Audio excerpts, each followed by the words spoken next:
Our next artist is Melani Grube, and she's an artist working between the worlds. With her lifelong sensitivity and intuitive skills, she descends into the subconscious to find her images and bring them back for you to explore. She hopes to get these art messages to you and inspire and uplift you. So welcome, Melani. Thank you, Denise. You're so nice. I've been watching you with the other artists. I'm so excited to have you. Oh, thank you. I'm very nervous. Oh, wow. You seem really relaxed. That's good. So maybe we'll start with you telling us about a typical day in your studio, or maybe not a typical day in your studio. Yeah, so it really varies because there's so many steps to my process. But I did make a simple PDF or a PowerPoint so I can show you the steps of my process. Maybe that will make more sense than me just describing it, and especially if you can't see the piece at the end, because it doesn't make sense otherwise. It'll make sense to us. Yeah. So let me share screen here. Okay. I got it open. I do. And share. Okay, let me just do. Okay. So I start with paint spatters, and so maybe that's why I say that sometimes one of my inspirations is Jackson Pollock. I'm sure I'm nothing like him, but he works with a lot of paint spatters too. But I take it to a non-abstract place. I take it to a figurative place. I do bring back images I find there. So I kind of use it like what are they called? The psychologists' special tests they do. They have you find pictures in ink blots. So I start by getting an idea. Now sometimes I go in and I'm just working from whatever. I just say, show me something. Other times I'm working from a theme. And so on this particular piece, I'm working on the idea of bringing in an image for the year of the rat, the Lunar New Year. And so I'm starting to get an idea here. And here you start to see the sketch taking form. It's probably really hard to see at this point still. And so I know what I'm getting, and I'm getting it down on parchment I've laid down on top of the paint spatter. And I do this because my paint spatter is on paper. And if you start refining and erasing things, it gets really roughed up and it's really hard on the paper. So I do my refining on the parchment. Parchment, okay. Yeah, so there's parchment there. And then here's where I've transferred my sketch to the actual ink block. Oh, wow. Probably still doesn't make any sense to you, but we're getting there. So then I apply ink, and I use a nib pen when you dip in the ink, because it just seems really free form, and things happen with it that don't necessarily happen with a felt tip pen, for instance. And plus I can use archival inks. So we start to see it a little bit better, but you really still can't see it. And so I start applying these pastels to it. You can see the pencils down there at the bottom. You start to see the figure of the rat more, and then the other people, not people, but creatures in it. And finally, more. And then we take it to the framed level. And so it still takes on new form when it goes to the frame, because I mat it with care. I work with the framing designer, and we figure out what colors are going to work best, and what textures, like what kind of frame for it. So, so that's my process. If I had just described that to you, you might not have gotten that. No, that was very helpful for me. To watch it from when you're just starting with the little splatters and then building onto the finished work. Right. That's fantastic. So how did you get in?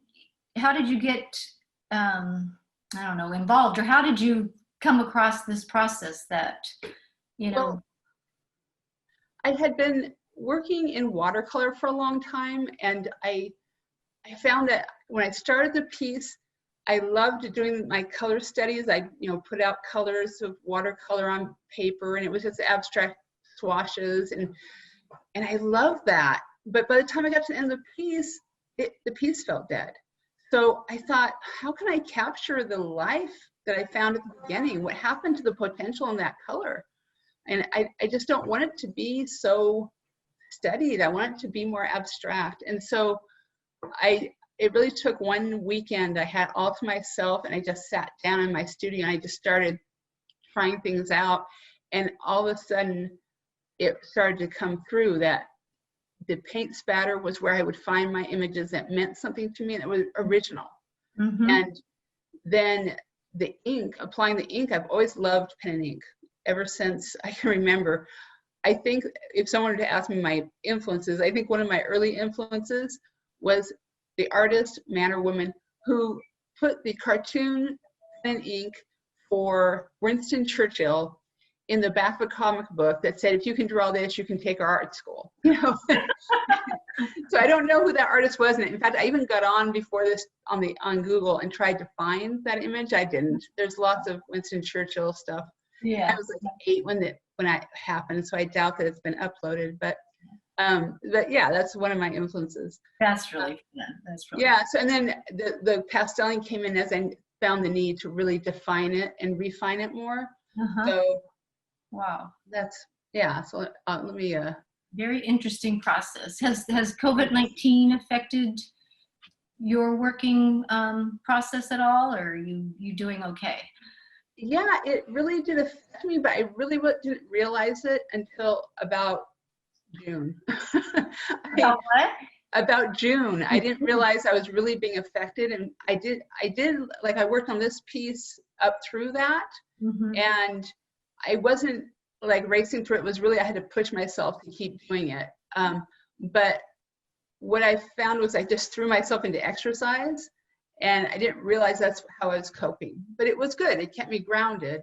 Mm-hmm.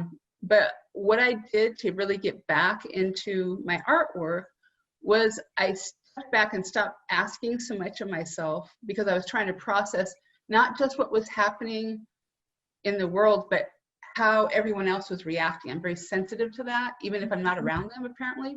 Mm-hmm. So I said, okay, here's this cute little cartoon art book. I'm just going to copy, she leads you through how to make her cartoons. So I just did that. And inevitably, of course, then I started doing my own stuff, because I can't just do what they tell me to do.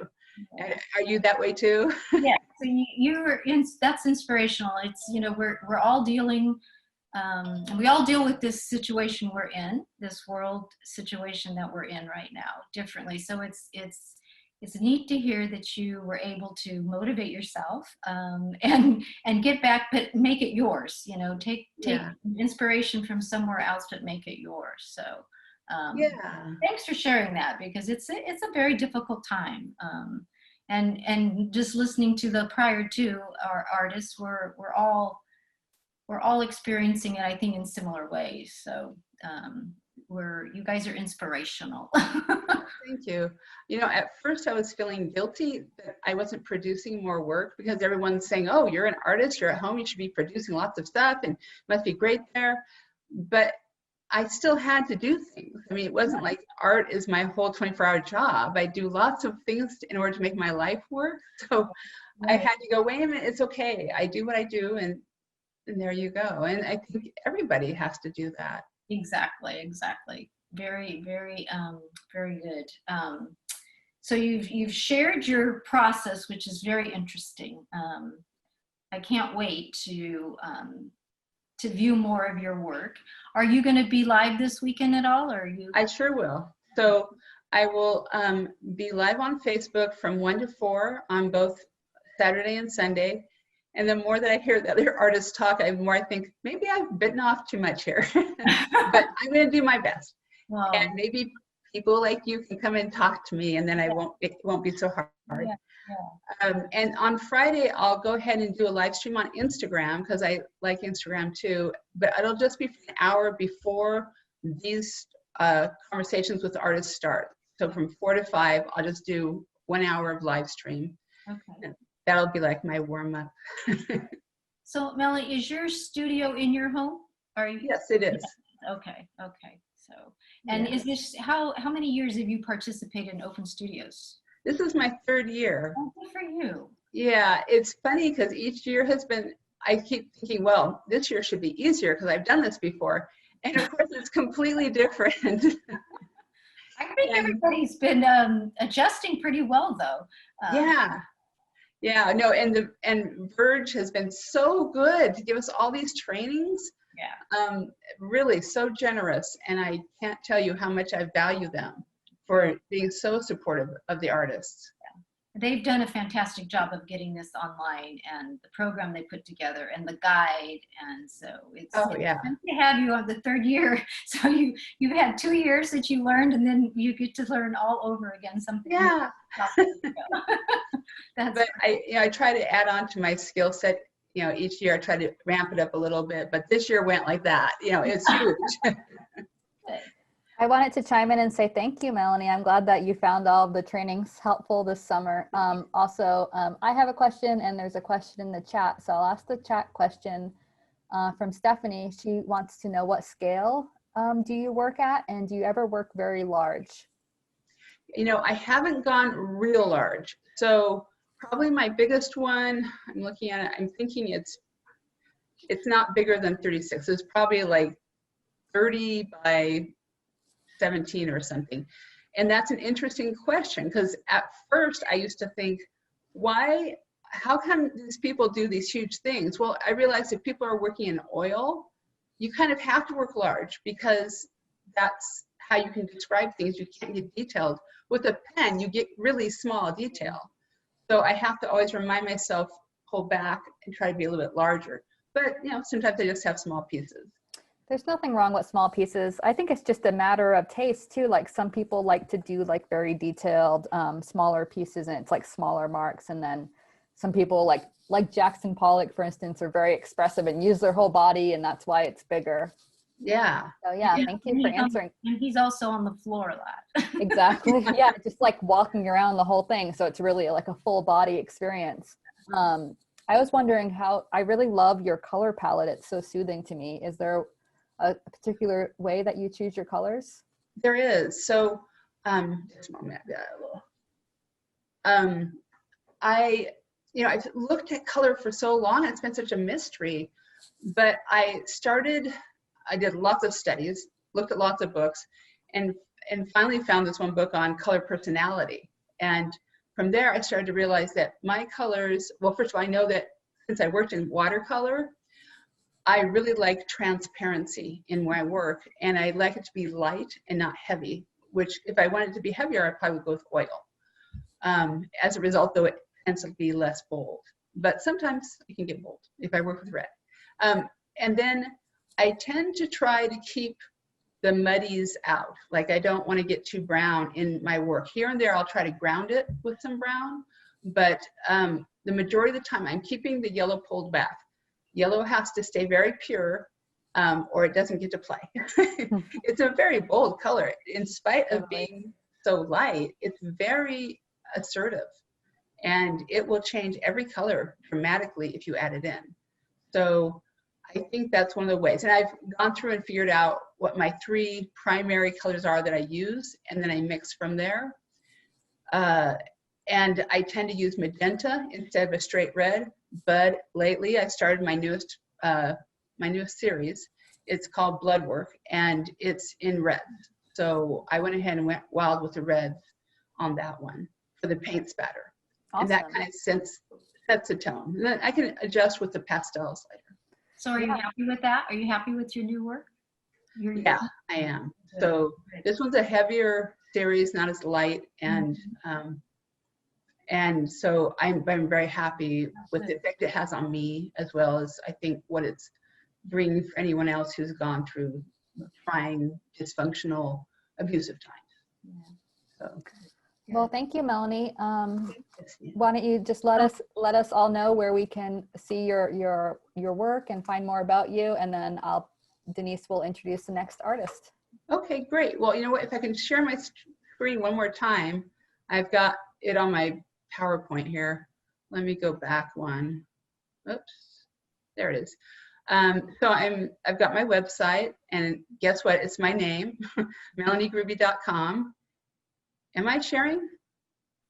No. Oh, okay, hold on. We actually don't really have time for a show right now, but if you say it, I will type it in the chat as you say it. Great. MelanieGrube.com. There's no E on the end of Melanie. Yep. Melani Grube. Okay, and then on Facebook, I'm Melanie Grube Artist. And on Instagram, I'm Melanie Grube. On YouTube, I'm Melanie Grube. And on, by the way, on Instagram, it's all lowercase and they're all connected. It's just one long word.